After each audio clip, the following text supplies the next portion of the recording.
Wonderful. Welcome to Woo Wednesdays. I'm your hostess with the mostest, MoJo Medium, aka Susan Morrow Johnson. Yes, I do have a real name. I am not only your hostess, but I'm also the Destiny Coach, and I work with women entrepreneurs who are failing to find the fun, fulfillment, and funds that they got into business for.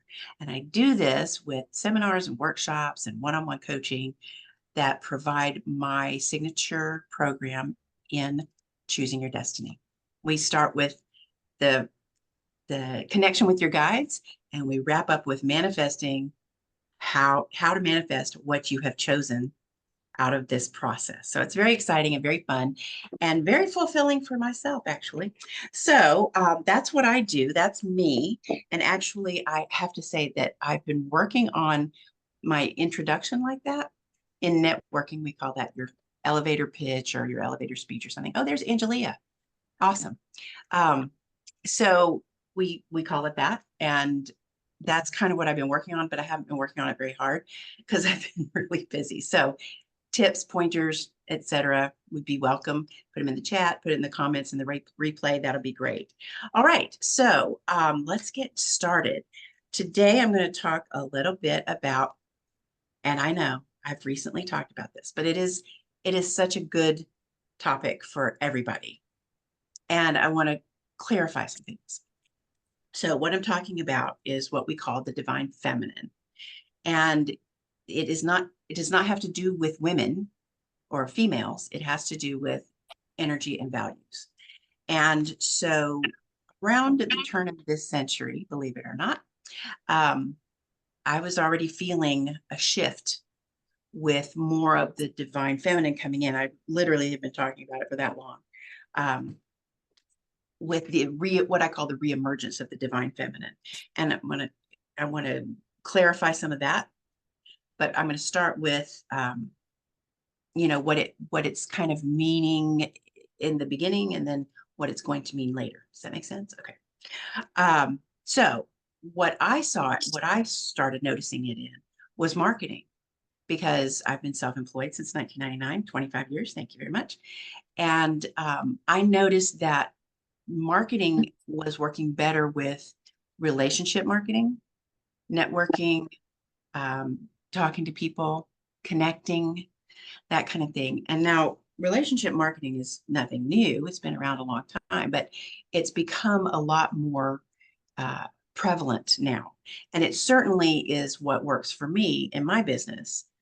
That what I've noticed is that people are much more likely to want to buy from me or hire me once they've had some interaction with me, or like you're doing right now, if they've seen me and heard me talk about something that appeals to them. They're much more likely to buy from me that way than if they see my website or they even see something on, I posted a meme on social media, something like that. I have done a lot of reels and videos and TikToks, so I invite you to follow me there. I'm at the MoJo Medium everywhere. So the marketing thing was the first part that I really noticed. And the advertising we've been dealing with since about the 30s and 40s. And if you're thinking, oh, Mad Men in the 50s and 60s, you're right on track. That marketing was developed by men for men. And so, and this is not sexist. I'm painting with a very broad brush, so please be patient with me. And actually, that's not true. I'm quite sexist. I'm very prejudiced against men. Anyway, so they developed ways to appeal to men by saying, buy this product and you will get laid. And we still hear this a lot with, like, I don't know if you've heard any of these car ads recently, but the kind of cars that are like, come on down, lowest prices in town, we'll make you the best deal, get a hot car, get a hot girl, that kind of thing. That's still around sometimes. I think I hear a lot less of it than I used to. But that's the kind of thing that they did. And then the advertising for women's products or things for the home were aimed at women by saying, buy this product and your husband will be pleased, or you'll get a husband. There was a famous in my family magazine ad that showed a lovely young woman And, she's sitting at her dressing table or something with an engagement ring. And, and it says, she's lovely. She's engaged. She uses Pond's. Pond's was what they called a cold cream. I know nobody can believe that now. And this also shows you how old I am. But cold cream was used to take off your makeup and be a moisturizer and stuff like that. So Pond's was a famous thing. It's still out there. You can still get Pond's moisturizer.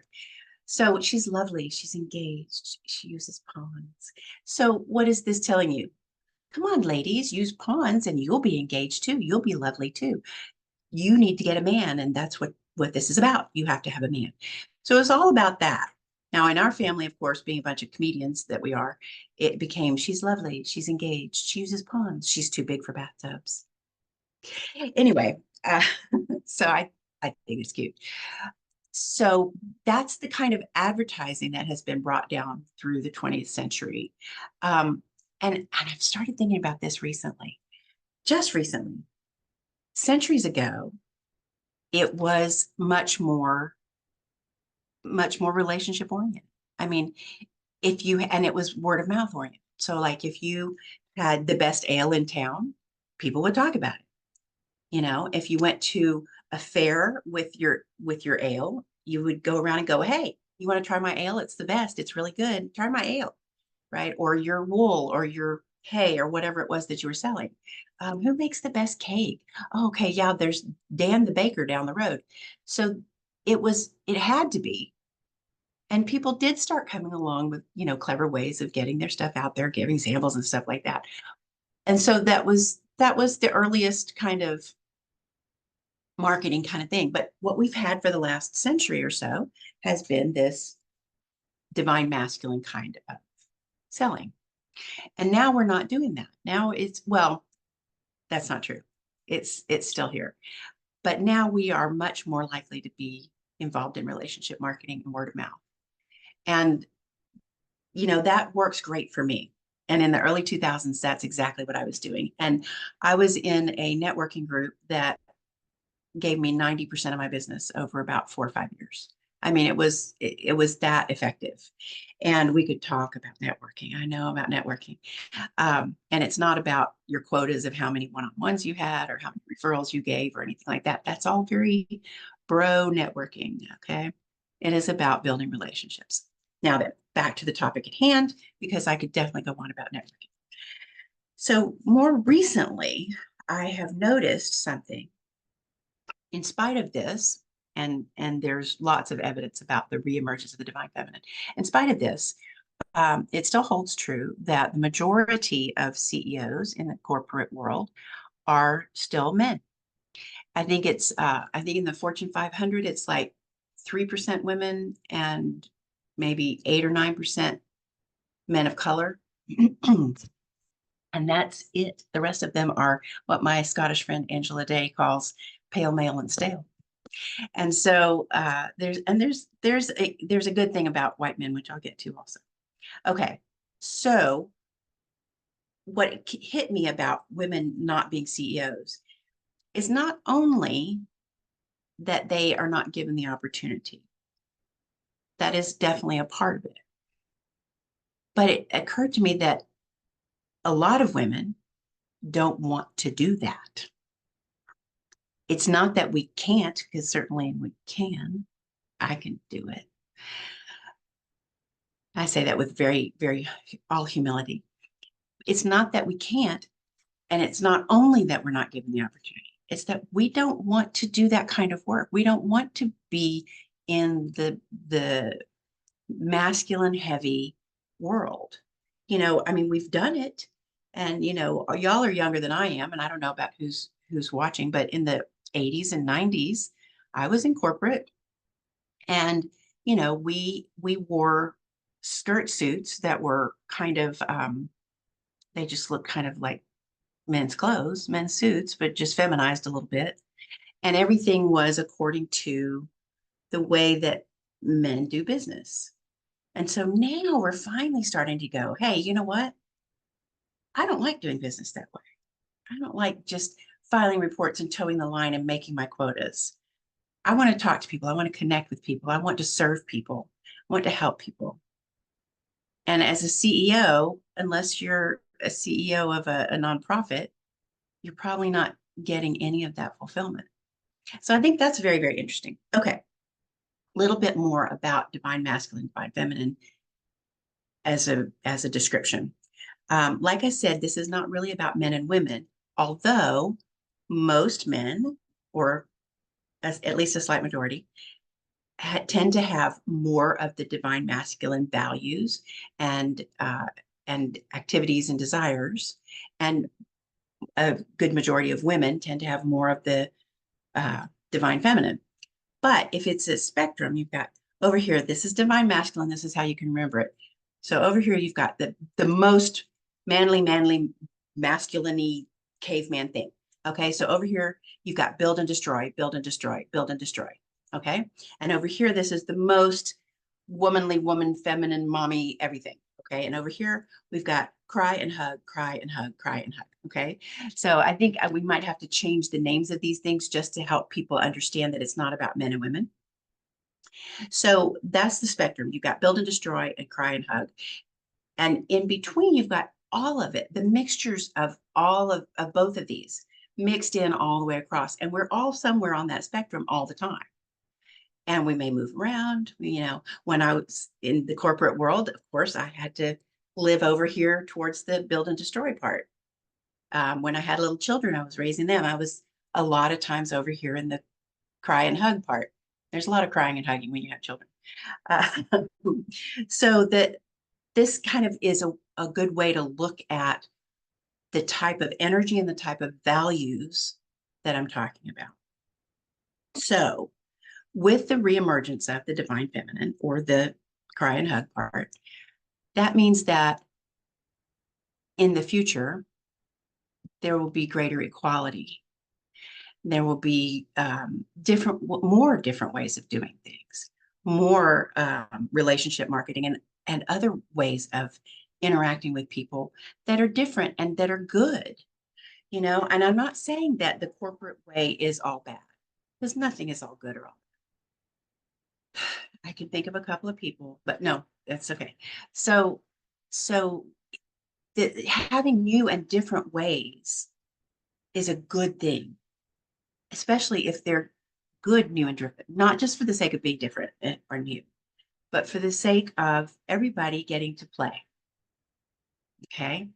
So in the future, that would mean that we might have not necessarily women CEOs, but women leaders in all aspects. I think that the importance of the CEO will probably lessen somewhat, if not fade away.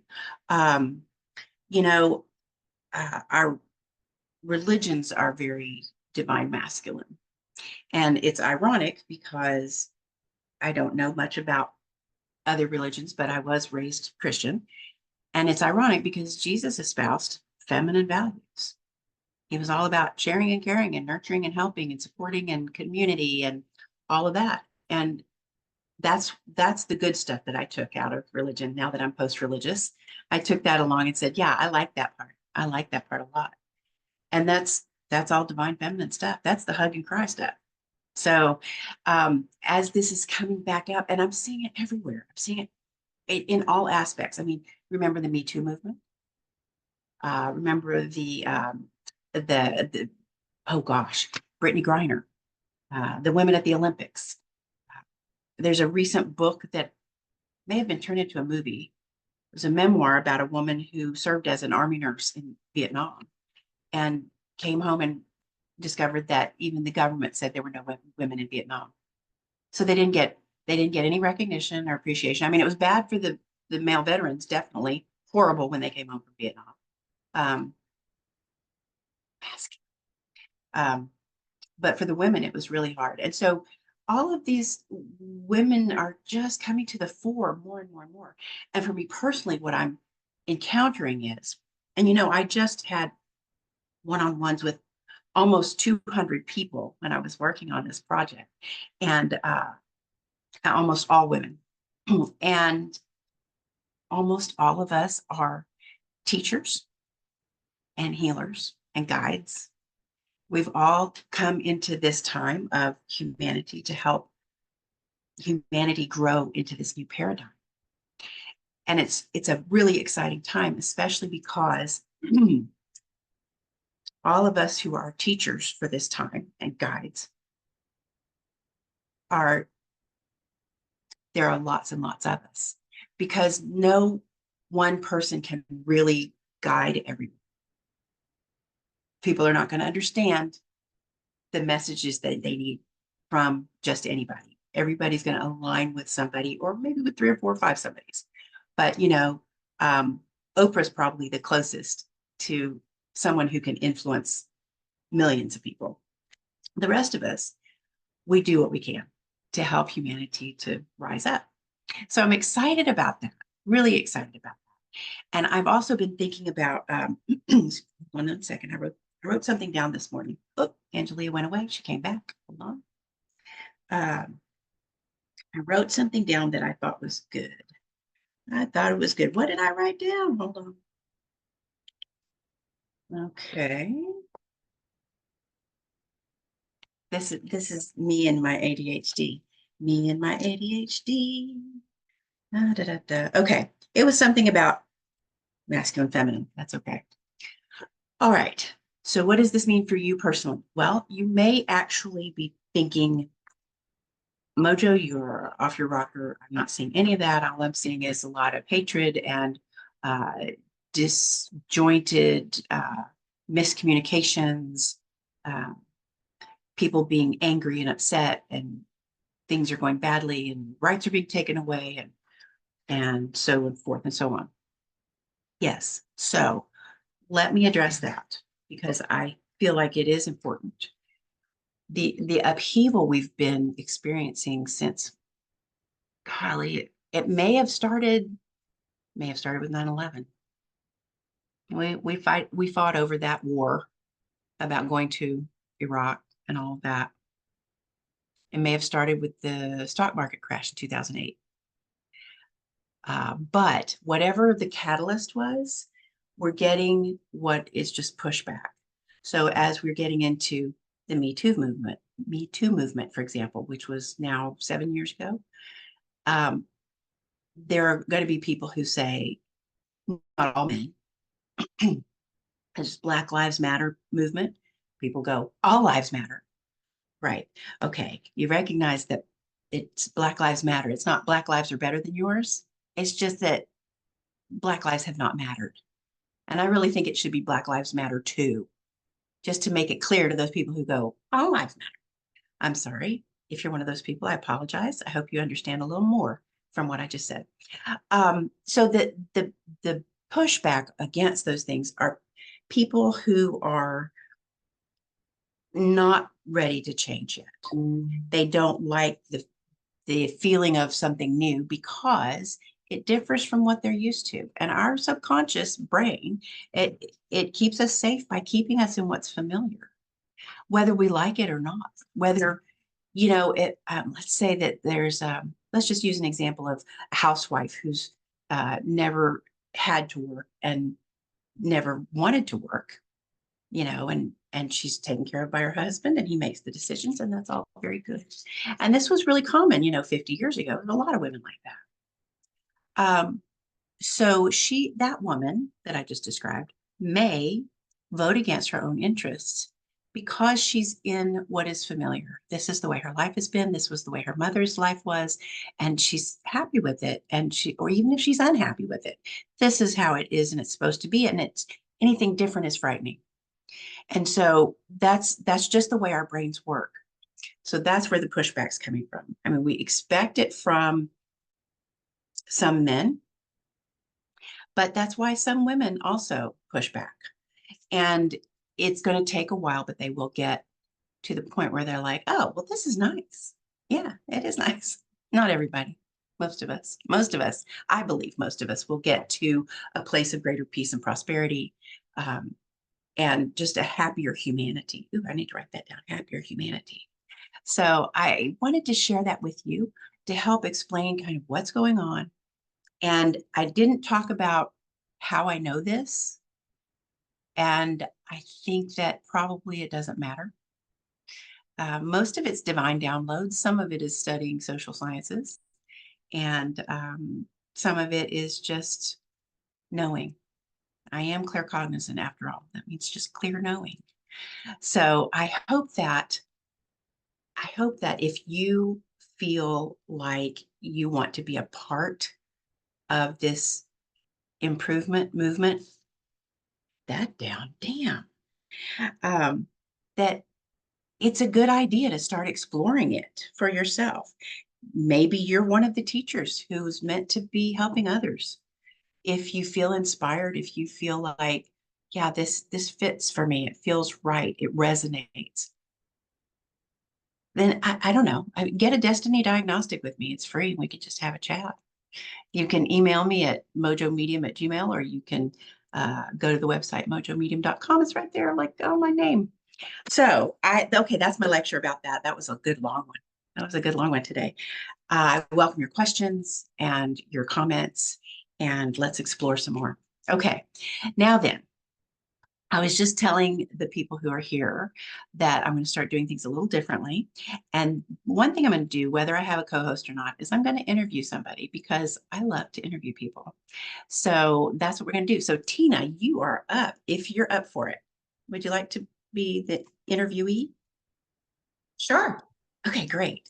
So I know you a little bit, but for our listeners and our audience, please tell me your name and a little about what you do. My name is Tina Clark, and I have a holistic healing business called Stargazing Angel. And I Mm, combine energy healing like Reiki and shamanic healing together to help people get unstuck, move on, feeling, they need a boost or clearing of energy. I'm your person. Okay, so can you give me an example of something that would need clearing or healing? Maybe you even Um, have a specific client that you could share part of that. Okay. Sometimes clients are stuck getting over a relationship, for example. And Okay, good. That's a good they, one. Yeah, I see that a lot. yeah, and they feel like they can't move on completely, or they're more on the sensitive side and they feel this person hasn't let them go. So the Reiki energy healing can kind of clear that person's energy field, and I can remove anything that's not for their highest good, including old relationship energy Mm, or energy from a past relationship that may be in their energy field and interfering with them moving on. that's a great example. I love that. So let me ask you about do you see people who are sort of repeating the same relationship with different people? So is that the kind of thing that you could clear that and so they could go on and develop a healthier relationship with someone else? Right. And I just feel relationships are mirrors to ourselves. So Yeah. oftentimes, I feel like I really believe that we shouldn't shoot the messenger, including the person we're in the relationship with, because often they Yeah. reflect back what we need to heal. So, That's really yeah, good. That's really good. yeah.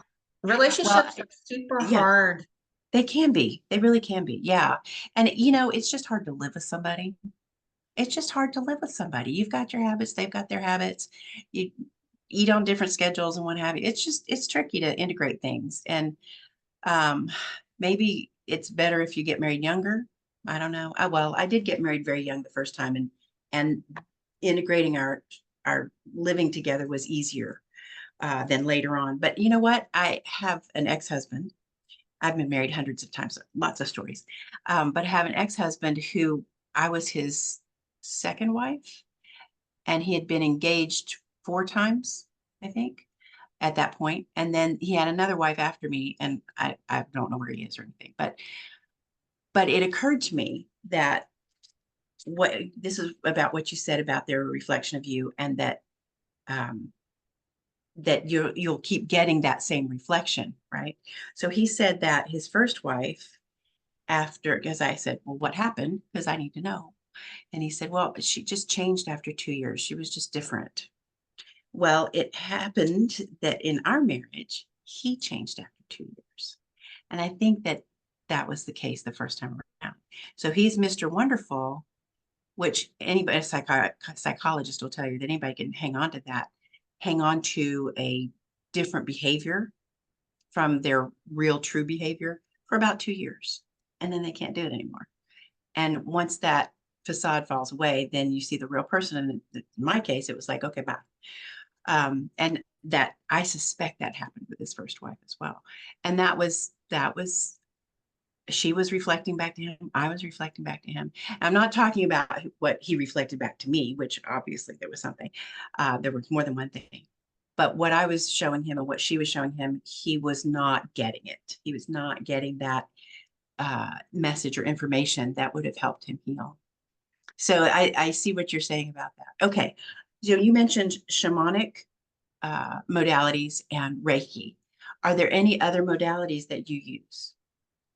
I do utilize EFT, which is emotional freedom technique, tapping, and also Why don't you I'll talk a little bit pull. more about that? Because not everybody has heard of Okay, so it's simple tapping movements on different spots of the body that are aligned with the meridians, and the meridians are energy lines that just run through the body. And so I find EFT useful to use for people who feel very emotional about something. it. Mm, And in a 0 to 10 scale, it would be above 4. They're feeling about 4 to 10 about something. It could be anything. It could be a relationship. It could be how they feel about their job. It could be where they live, anything they're upset about. And mhm. so we'll tap through that, and it gets you into a calm state really quickly. It's amazing. And it So can that then even. you can be more logical and calm and make conscious decisions instead of just being reactive. Right, Right. right. Yeah. And so it calms people down right away and even could be permanent. They could never feel very emotional about that certain thing that used to make them really upset. It's really amazing. That is really good. Now I've never heard of tapping used in that way. Every time I've learned anything about it, and I'm not an EFT practitioner or I'm not trained, but it was always like to sort of change your mind about something or to shift your energy, shift your beliefs. That's what they usually are. It's like, well, I feel bad about this. And then as you go along, then it becomes about, I know I can do this. I'm positive about this, and so you're changing a belief by using the tapping of the meridians. Does that sound like a use of it? Yeah, I do use it that way too. I do use the Okay. statement. So you make the statement, even though I'm, this X, I deeply love myself. And we do that tapping routine. So Yes. Okay. Beautiful. I love that too. And I heard of something a while back, and it was about just tapping here and deep breathing. And I think it just makes a shift. It just, you can feel it shift when you just do, and just tap on your breastbone. Have you heard of that? Does that sound familiar? yeah, I'm sure. Yeah. The heart chakra is one of the most powerful chakras in the body. So That makes sense. That makes perfect yeah. sense. Yeah. Yeah, it does fit with that. Okay, cool. So you're all familiar with the chakras. Do you do any card readings, tarot or angel cards? I do tarot, and I incorporate tarot when requested, or sometimes when we get to a point, say I'm working with a client and we need a little more guidance, Mhm. some divine guidance, I'll pull out the cards as well. Cool. That's awesome. Okay, so now I need to know, how did you get into all this? I think I've always been interested in this kind of stuff, but about 15 years ago, I started meditating and reading a lot of books on different esoteric subjects. And Mm, I happened to take a tarot class with a Reiki master teacher up in Virginia, and I just loved her class. mhm. So I decided to do Reiki training with her, and she also did shamanism classes as well. So I took all of those too. Yeah, because you were really drawn to her. So it's like, okay, Yeah, give me all you got. Yeah, that's Right. I was like, teach me everything you know. right, right. Yeah. I think that is I think a lot of healers and teachers have that kind of have a similar experience where they're, you know, they somebody does Reiki on them and they go, oh my gosh, I have to do this. Or they hear somebody doing Akashic records and they're, you know, they're drawn to that. And then they go, how can I do, could I do that? You know, and I think a lot of people get into them that way. But I also think that you kind of have to be predisposed. Like I don't think that your soul came into this life without that stuff. You know what I Oh, mean? definitely. There Yeah. are people who do, they come into this life and they may want to partake in something or never partake in anything that's sort of in the woo world or those alternative modalities. But but I think that those of us who are practicing some sort of transformational work that we're born with it. You think so? Right. I think that's our calling. And I think Mm. everybody is born here with a calling. Yeah, There is no exceptions to that. I agree. I absolutely agree. But in the way that I do it, I say that you have several and you get to choose. And if you get bored with the one you've chosen, you can choose again. And that's what I do. I help people find that what you're calling a calling. I call a soul's goals, you know, your soul's goals or align with the divine or, you know, any kinds of cutesy pootsy little words like that. But yes, I believe that we do plan our lives before we come here. And in the same way that I feel like everything that is truth with a capital T has to make sense. It has to be logical as well as intuitive. You can't just go, well, this works because I said so. You know, it's like what I was talking about with the divine masculine and divine feminine. It makes sense. I mean, the way I'm talking about it, I'm sure that you can say, yeah, yeah, I see that. Yeah, okay. So when I'm being the disciplinarian, I'm in the divine masculine. When I'm being the mom hugger, then I'm in the, you know, so it makes sense. And I think that it's the same with the soul thing. So what doesn't make sense to me about karma is the idea that you're bringing forth karmic debts that people talk about from other lives that you have no real way to remember.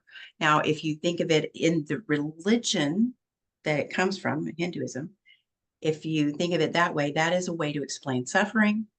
Wow, you were an asshole in your last life, and that's why you're suffering now. You're paying for it. Or it's also a way to keep people behaving.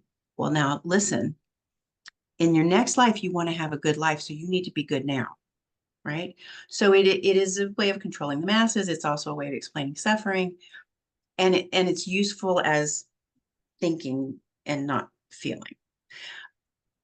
But here's the thing: if indeed our souls do plan not everything in this life, but some things, then how do we know? And I've figured it out.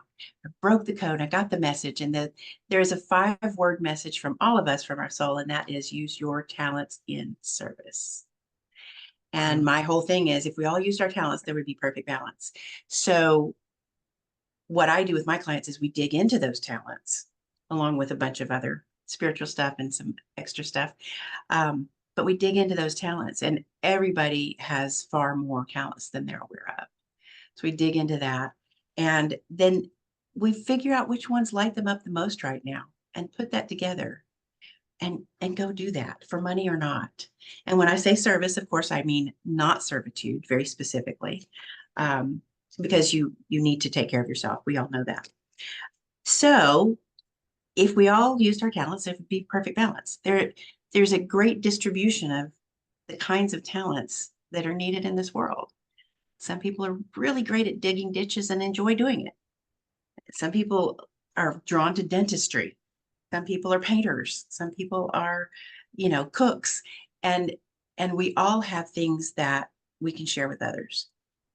And that's the beauty of what's going on in the world right now. So we're getting to that point again in human history. So it's very, very cool. Okay, so I ran away with that a little bit. So one more question for you. So you told me how you got into this, and you mentioned just briefly that you were always drawn to this kind of thing. So tell me a little bit more about what your experience was as a child or as a teenager or 20s, where you were feeling, where you were always interested in the woo.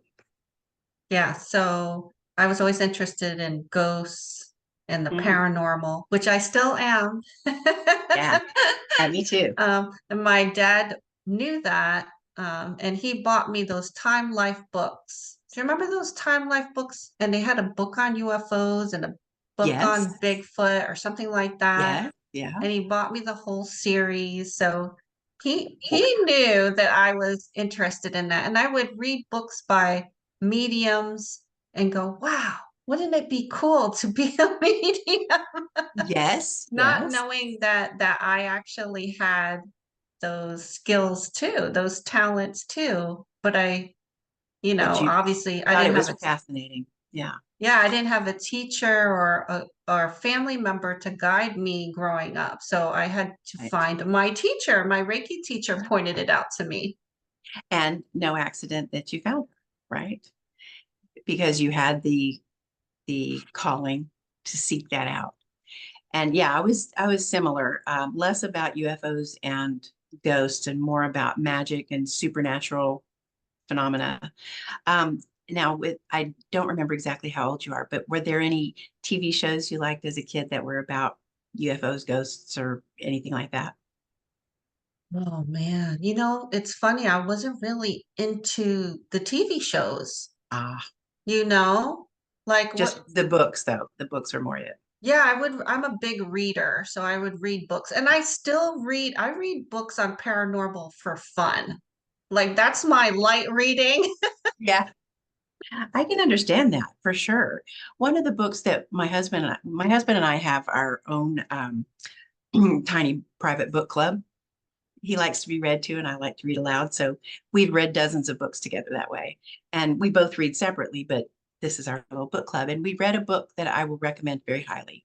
It's called Journey of Souls by Michael Newton. And what was great about the book for me personally was that, I've talked to thousands of dead people over 20 years. And what was in this book really validated everything that I've been told and have experienced in talking to people on the other side. And not all of it. There was some that I didn't agree with, actually, that some of the stuff he talked about, but most of it was very fitting with the way that I understand things to be. And so it was really good for me personally to read that. But I also think it's fascinating for people for everybody, because it's about life between lives, not not past lives, but the life that we have in the spirit world when our essence leaves this body and goes into the spirit realm. And I loved it. So I recommend that to everybody all the time. And that was a fun read for us. It was a fun kind of a deal. Okay. So does anybody want to thank you, Tina? Appreciate you being there. Oh, Sure. tell me one more thing. How can people find you if they would like to get some work done with you? Okay. My website's my name, tinakinneyclark.com. I just redid the website too, so let me know what Oh, you nice. I think. want to look at it. Would you Yeah. give me the link in the chat so that I can uh, share it with others? Yep. And I'm also on Facebook, Instagram, TikTok, And and Stargazing Angel in all those places? yep, yep, Okay, good. Stargazing Angel. I love that. Love it. Okay, so she's going to give me the link so that I can copy that down and send that out to people and put it in the YouTube show notes and all that stuff, right? All yep. right. Thank you for that. Okay, Tina Kinney Clark. That is TinaKinneyClarke.com. Okay, beautiful. Thank you for that. Now then, we get to the part of our program where we do some audience interaction. If anybody has a topic they'd like to be coached on, or if you have a question about something we've been talking about, or even something else that we haven't been talking about, something else in the woo realm. So y'all speak up, unmute, tell me what's going on.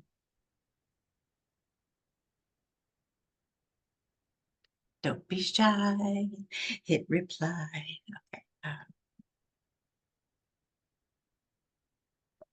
I think it's interesting how you brought up the divine feminine today because I was just discussing this with a friend of mine who has a project on the goddesses. And we've Uh-huh. been friends for a while, but she reminded me of how she got into it. And it was actually through an astrology reading that said she needed to focus on the goddesses and helping people understand who they are and what they stand for and how they can help us now. Mm-hmm. So she turned it into like a project where she would create costumes and put women in the goddess costumes. And then she created a calendar and a fashion show. Wow. And then Who she is this told me woman who's so Joanne active and Landreau, and okay? she's in Canada.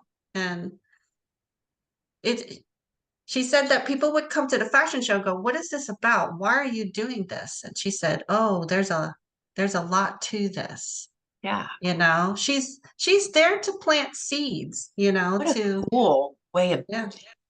using her talents in service. I mean, really. So she has an interest in fashion. She has an interest in goddesses. She realizes that the energy of the goddesses can help people, and she puts it all together like that. What a Yep. cool person.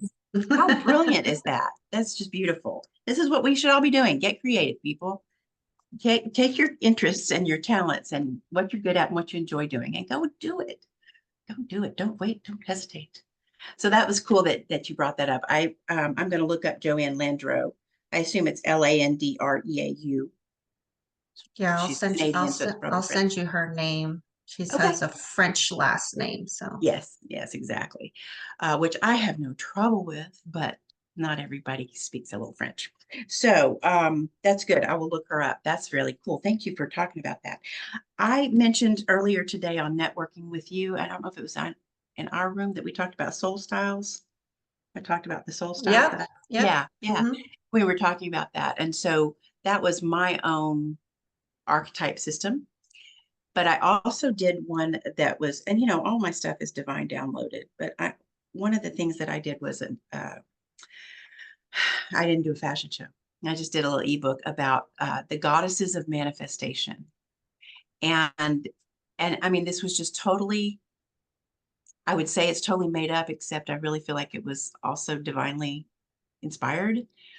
And so it wasn't about archetypes, but it was about different energies. And so when you think of gods and goddesses, when you think of archangels and angels, the way I've understood it is that um, they're not people with wings or people who have lived or but the energy of them exists. The energy of Archangel Michael or the energy of the goddess Vesta or the goddess Bridget, those energies exist in such a way that you can tap into that. So, whatever energy you would imagine that person encompassing, the essence, if you will, is a thing. It is a thing. It's just that they're not people with wings or halos or, um, they're not living on Mount Olympus and that sort of thing. So, I love all of that idea, and that's the way that I deal with energy anyway, is to think of that thing at whatever that is. So let me give you an example of what I'm talking about. So when I am working with a client in a psychic reading, and let's say that they are trying to decide between two job offers, or they want to know which one is going to make them an offer, then I will either ask for the names of the two companies, or I'll just have the client assign a letter or a color to each one. It doesn't matter if there's two or three or four or whatever. And then they'll say, okay, well, one's blue, one's purple, one's orange. Okay. And I'll be like, oh, the orange one. It's the orange one, whichever one you've associated that with.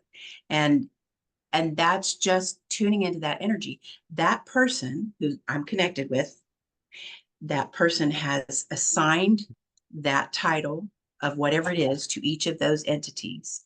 And so that connects me directly to them. So you see how everything has an essence, and it's all connected. That make sense? I'm much more likely to go without the symbols and just go with the energy. And yet here I've written the ebook on the goddesses of manifestation, and I've written the ebook on the soul styles archetypes. But I think it's because it helps people to understand themselves and the universe, you know? And so that's a good way of doing it. So thanks for bringing that up. I appreciate it. And for the reference to Joanne Landreau, I got to check her out. Okay. Anything else? Anybody got something? Angelia, did you wave your hand? You'll have to unmute. Women's Expressions. That's the Joanne Landreau. Yes. No, I don't have anything. Okay. All right. That's fine. Well, hi. It's nice to see Hi. you. All right, then we're going to wrap it up. And I'll tell you what I'm going to do is I'm going to tell you again, all of you, everybody here today, and those who see this in the replay, past, present, or future. Yeah, how in the past? How could you see in the past? I don't know, but you could. So everybody who sees this, I invite you to get a destiny diagnostic with me. We dig in deep, quick.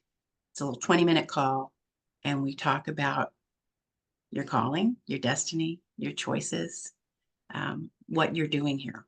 And it's very cool. So I recommend that. You'll find it on the website. You can also email me if you can't find it, mojomedium@gmail. Message me on social media, however you need to, smoke signals, whatever. And then I finally, and at last, I would like to draw a good news only angel card for you. I have not redesigned these with my current branding. So a number of years ago, I was guided to create these good news only angel cards because I was just asked one too many times by somebody who was asked me as a psychic, what do I need to be looking out for? What bad thing is going to happen? What should I be worried about? What should I be prepared for? And I was just like, enough already. I mean, if you look for the bad, guess what you find? And if you look for the good, guess what you find? So I was guided to create these good news only fortune telling cards. It's exactly what they say. And so not only does it give you something that's like, oh, I'm looking forward to chocolate this week. It's not really a card, it's just an example. But it also helps you to strengthen that look for the good muscle. Our brains are just trying to keep us safe. And so they're always on the alert for danger. But if you consciously look for good stuff, you will find it. So that's what this is about. Okay, this card is for you no matter when you might see it.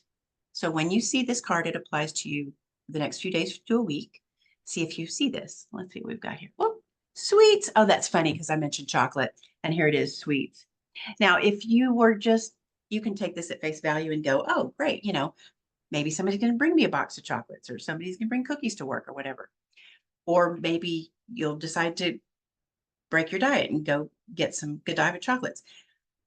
But since I'm drawing the card for you, I'm going to put a little extra on it. It can also be symbolic sweets. So let's see what we've got here.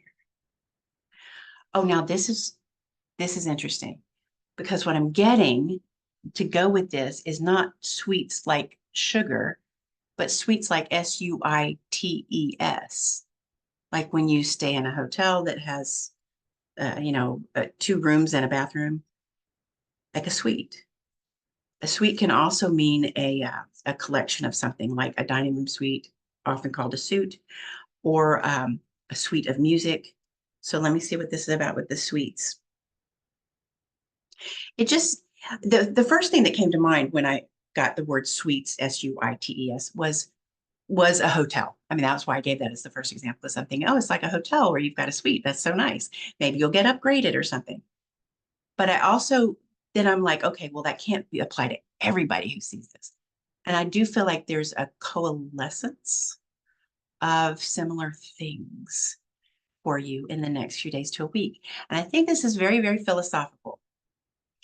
So in the same way that there can be a suite of music or a suite of furniture, or a suite of whatever, I think that there's a coalescence for you. So expect similar things to kind of come together in the next few days to a week. It could be in any category of your life. If you've been working on a project and trying to make things fit together, expect it to fall into place this week. falling into place. That's a good way to look at it. Ooh, that's fun. That's a good one. That is fun. Okay. Welcome your questions and comments on that as well. Always. Don't be a stranger. At the very least, register for the next Woo Wednesdays. It's on the website, mojomedium.com. Let me know if you have any trouble, mojomedium@gmail. And until next week, I remain your hostess with the mostest, Mojo Medium, helping you to choose your right now destiny and love your life. And I will see you next time. Bye-bye.